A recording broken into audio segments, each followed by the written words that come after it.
Social মিডিয়াতে প্রথমবার মাঙ্গলিক নিয়ে একটা অজানা তথ্য দেব, যেটা আপনাদের কাজে লাগবে। মানুষকে তো মাঙ্গলিক নিয়ে প্রচুর ভুল বোঝানো হয়, ভয় দেখানো হয়, এবং তার জন্য সমস্যা কিন্তু ডে বাই ডে ইনক্রিজ করছে।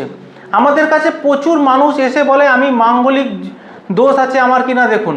প্রথম কথা একটা শুনুন, দোষ হয় না, মাঙ্গলিক একটা যোগ, মাঙ্গলিক কখনো দোষ নয়।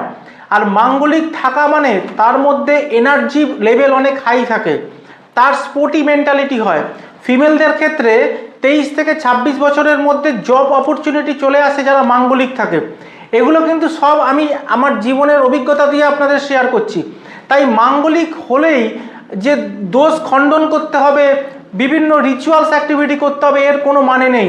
মাঙ্গলিক কোনো দোষ নয়, মাঙ্গলিক একটা যোগ। এটা কোনো রকম আপনারা যত তাড়াতাড়ি বুঝতে পারবেন তত তাড়াতাড়ি মঙ্গল।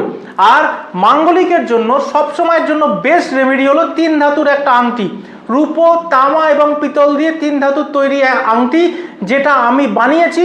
দরকার পড়লে আমার সঙ্গে যোগাযোগ করবেন, আমি আপনাদেরকে অবশ্যই আপনার হাতের মাপের মাঙ্গলিক আংটি আপনাদের প্রোভাইড করে দেবো। ভালো থাকুন, রিলটা শেয়ার করুন যাতে অন্য লোক জানতে পারে।